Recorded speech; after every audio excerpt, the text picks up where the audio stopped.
train is going to enter platform number ท่านสามารถเปลี่ยนเส้นทางไปรถไฟสาย สิ้นสุดทางแรก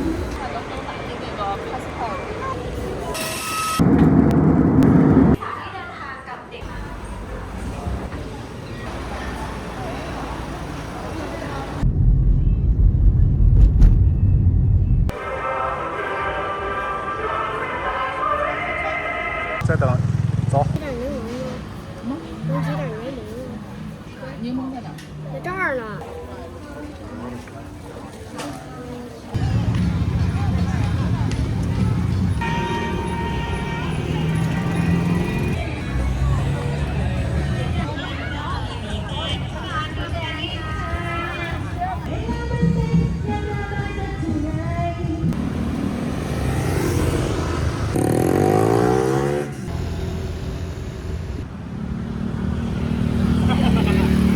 大家好，欢迎来到三叔的频道。今天是2023暑假旅行的第8天，也算是小朋友们在泰国旅行的第5天。今天小朋友们没有具体的游玩计划，因为行程很简单，就是从曼谷到清迈。上午10点，小朋友们起床吃早饭，中午11点半出发，坐机场快线去曼谷素万那普机场。曼谷的机场快线也是一条高架天铁。起点是位于素万那普国际机场地下1层的素万那普站，终点就是位于帕亚泰路东边的帕亚泰站。小朋友们也是为了方便，所以昨晚选择住在帕亚泰，今天可以很方便的去素万那普机场了。坐电梯来到机场快线帕亚泰站，小朋友们还要去售票窗口自己买票。A train is going to enter platform number 买好票走上站台，等了一会儿车来了，我们上车随便坐，一个车厢里也没几个乘客，太舒服了。从帕亚泰站到素万那普机场站全程约半个小时的时间，正好可以坐着天铁在离开曼谷之前好好欣赏曼谷的城市景观。这次从曼谷到清迈的机票是在没来泰国之前就已经买好的。机场快线天铁在空中穿行，一座座高楼从眼前掠过，以后有机会再来痛痛快快的补足吧。很快中午12点20，我们到达了素万那普机场站。机场里的指示标识都有中文，按照提示去换登机牌过安检。走在素万那普机场里，给人感觉登机的路程很遥远很漫长啊。终于走到了安检的位置。令我震惊的是，在泰国打火机是可以带上飞机的，整套安检流程很快，不会给人很麻烦不舒服的感觉。很快过了安检，揣好烟盒打火机，继续走到登机口候机。眼看着时间快到了，准备排队登机了，没想到我们这趟航班还在远处等我们，所以需要坐一段摆渡车。从曼谷到清迈之间有很多廉价的航班，因为本身只有1个多小时的航程，所以飞机上几乎什么都不免费提供。即使是中午时间，在飞机上想吃顿午餐，还是需要单独购买的。清迈是泰国北部清迈府的首府，泰国的第2大城市，同时也是泰国北部最大的历史文化城市，以及泰北的政治经济文化中心。另外，清迈还有一个美称泰北玫瑰。1个多小时的航程很快就结束了。下午3点50，我们到达了清迈国际机场。清迈机场据说是泰国第5繁忙的机场，机场里也都有中文指示，跟在国内的机场感觉差不多。只是清迈机场相比曼谷机场来说，确实要小很多，候机楼甚至还没有国内的高铁站大呢。感觉没走几步就到了机场的出口，等了几分钟，接我们的车来了。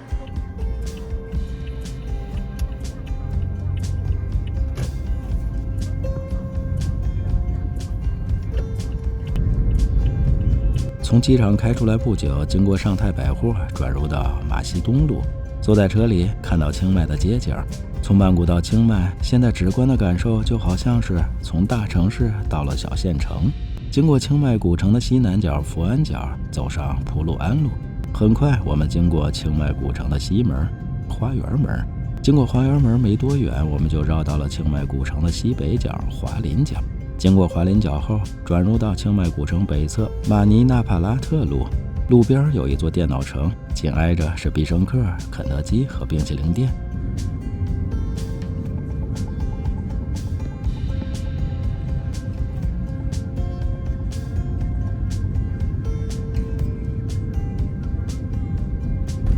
然后就是清迈著名的罗摩利寺。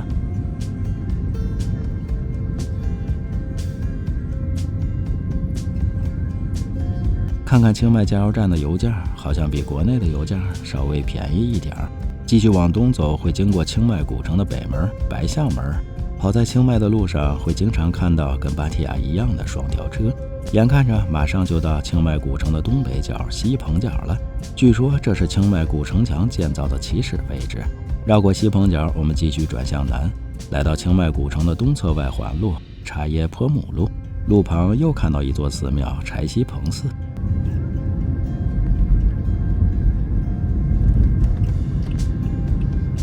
双条车是清迈最常见的交通工具之一。红色双条车没有固定的路线，招手即停，通常票价为每人20到100泰铢不等。在清迈最常见的就是红色双条车。大概下午4点半，我们终于到达了位于清迈古城东门塔佩门外的酒店。一进房间，小朋友们兴致勃勃地拿起手机，开始搜寻吃晚饭的餐厅。很快，他们确定好了晚饭的餐厅，打开手机导航，出发去清迈古城吃晚饭。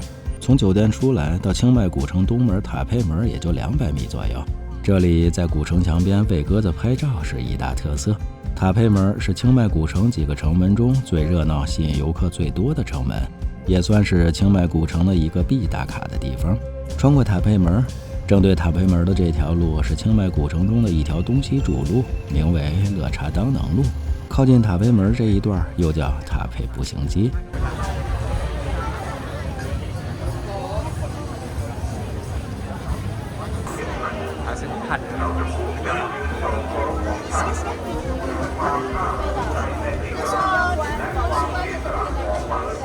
突然间听到大喇叭里传出广播，所有人都瞬间凝固，原地站立，静止下来，直到歌曲播放结束才又开始走动。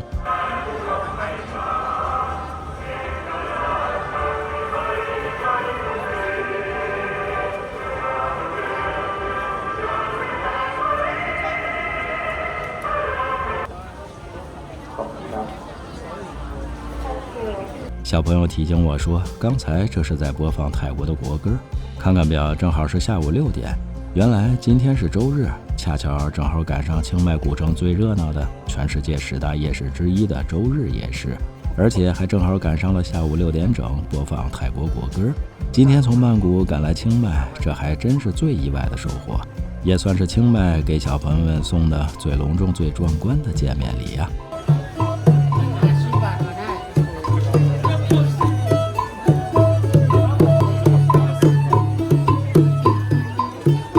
走着走着，经过孟兰寺，清迈古城内的周日夜市只有在周日下午到晚上才有，1周1次，所以会显得特别的热闹。现在刚6点多，天还没黑，游客还不是最多的时候，起码还能相对顺畅地走起来。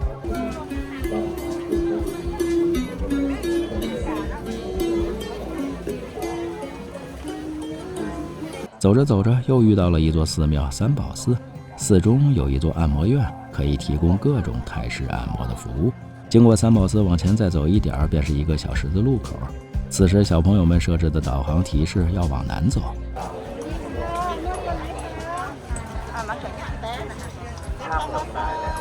路边有清迈老字号红烧牛肉面，还有其他几间餐厅。走进去还有一座小花园，还真是闹中取静的地方。小朋友们选择的餐厅就在这里，但似乎没有空位，那就换一个安静的泰国餐厅吃晚饭吧。往南向清迈古城的一座南门清迈门方向走，这边确实清静了很多，也越来越有一种宁静古城的氛围了。往前走到帕跑考路，眼看着马上就到清迈门了，不如先过去看看。清迈门西边有一座清迈门市场，这里几乎都是泰国的街头小吃。清迈门是清迈古城南端偏东的一座城门。从清迈门溜达回来，正好是晚上6点50，小朋友们选择了街角的一家泰国餐厅。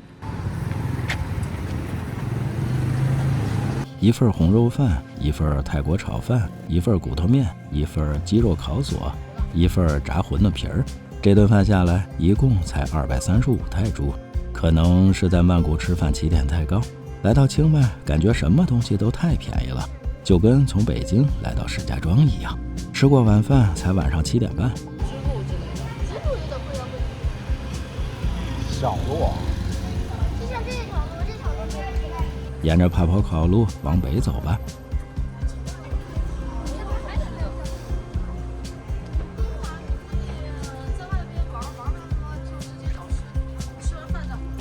走出去没多远，路边遇到一座寺庙反锁阴寺。继续往前走，不知不觉路过了结林寺。小朋友们没有注意到，接下来没走几步，路对面又有一座小寺庙门吞寺。经过门吞寺，继续往北走，街边逐渐的热闹起来。走过清泰寺，便来到了爬坡考路和乐查曼卡路的交叉口。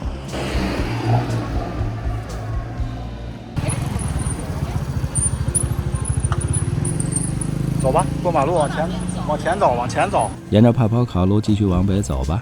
我们又走进到了周日夜市的势力范围，游客突然间就多了起来。此时是晚上7点半，应该是周日夜市最高潮的时间了。路对面应该就是清迈古城里最有名的寺庙汽笛龙寺。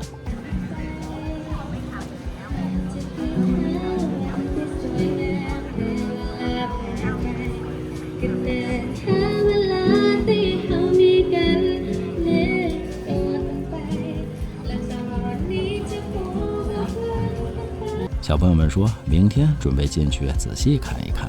继续走，几乎都快走不动了。往前还有叛道寺。当回到周日夜市的主路乐查当农路上，游客多到几乎都无法移动了。小朋友们此时已经无暇逛街，只是一门心思返回到塔佩门，返回到酒店。回到酒店房间才晚上8点半。小朋友们看着电视，开始研究明天在清迈的行程。我也是无聊，从酒店里出来抽根烟。晚上10点半，我决定再去塔佩门转转。不都说夜晚的塔佩门很迷人，很适合发呆冥想、思考人生吗？此时，塔佩门外小广场四周护城河边的长凳上几乎都坐满了年轻人，树下环形的石凳上游客少了很多。小广场路边停满了摩托车，估计有在这儿趴活的摩的，大部分可能都是来逛夜市的。塔佩门东边有很多餐厅、咖啡馆和酒店、旅馆等。这也是游客比较密集的地方，现在看上去还是那么的热闹。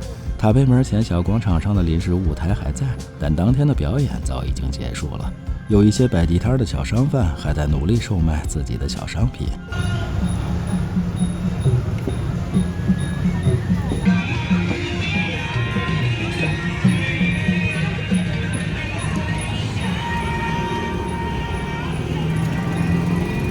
走入塔佩门，再次回到周日夜市，仍旧热闹非凡。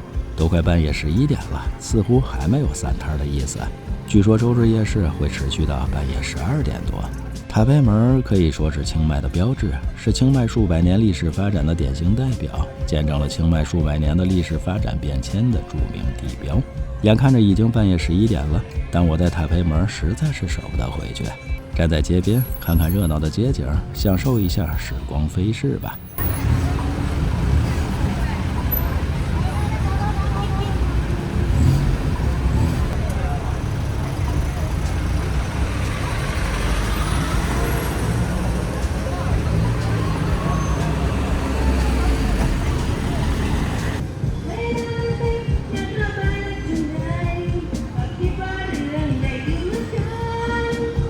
时间不早了，还得往回走啊！大半夜在河边溜达，多舒服呀！现在估计只有酒吧是最热闹的地方了。护城河对岸有一座多卡寺，赶紧回酒店整理一下今天的视频吧。凌晨3点整理完视频，从酒店出来抽今天晚上最后一根烟。路灯还是那些路灯，护城河还是那条护城河，寺庙仍旧是那座寺庙，路上还有车来车往。想想昨晚这时候还在曼谷吸烟区，今天晚上就换到清迈吸烟区了。那从曼谷到清迈，一路上我们具体遇到了哪些意外的事情呢？咱们下期继续吧。同一个旅程不同的主张，有什么问题请留言，欢迎转发点个赞。最后别忘了下期内容更精彩，记得关注三叔，我们不见不散。